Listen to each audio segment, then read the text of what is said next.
There's no other animal that had such an impact on human mobility and warfare as the horse.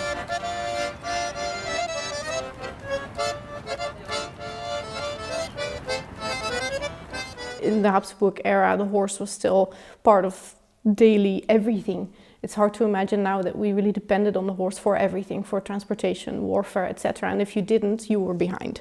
So it was important for everyone who had the horse to stay updated and to be as technologically advanced as possible, and that meant employing the horse wherever possible.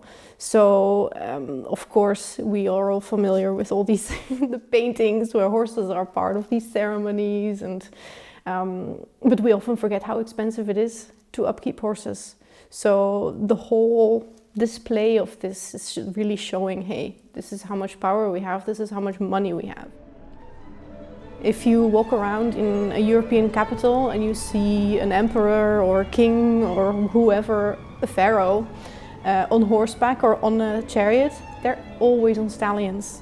So in that sense, the horse is really an extension of the identity of the rider, and the masculinity of the horse enhances the masculinity of the rider. A statue of a man standing on a plinth, it doesn't have the same impact as a man on a big, muscly, prancing horse that he is mastering. And it sort of develops into this whole way of thinking that, first you dominate the horse, and that your domination of your horse is an echo of the way you will dominate the people that you rule. They are socially so sophisticated.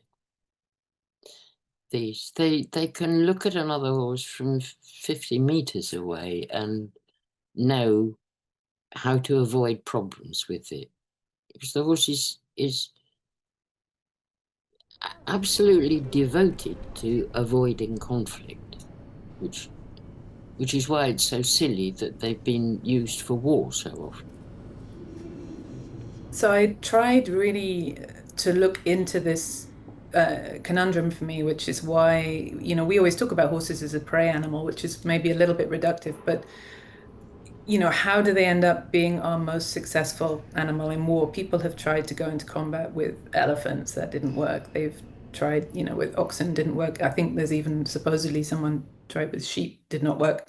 But horses, endured, and it worked. You can point to a lot of factors. You can look at habituation, which is what a lot of this warfare training was like, of gradually habituating horses by literally doing things like feeding them while you were shooting off pistols around their ears, training them to be comfortable with trampling over people, training them to be okay with weapons, training them to gallop alongside other horses, and sort of getting them used to this.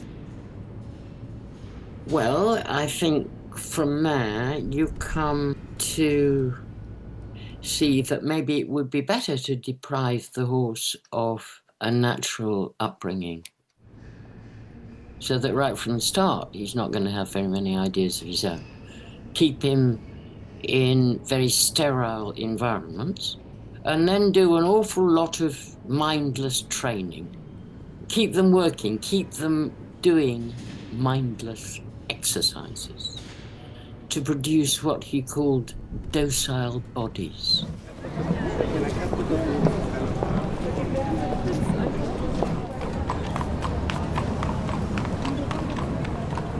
We've been exploiting these horses for millennia, from the point where they were domesticated. But we can give much more agency to the horses if we acknowledge, hey, it is exploitation, and especially nowadays you have to really ask yourself, do we really need to do this? What is the best for the horse?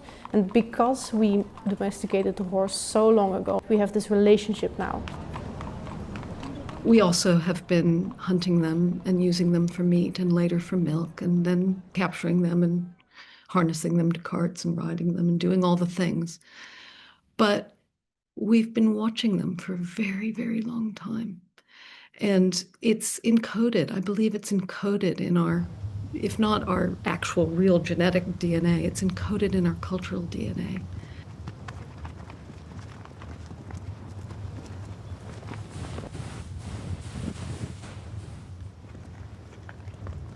When you look at early Indo-European language, the poetry and the sagas, very often horses, and especially the heroes' horses, can speak.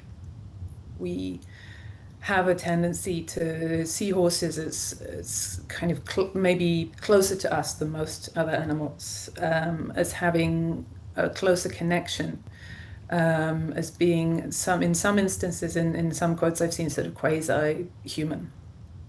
We are very alike in very, very many ways. We're cognitive social mammals.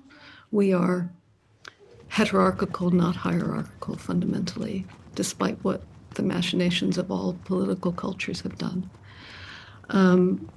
We cleave to the bonds of kinship and friendship, just like they do.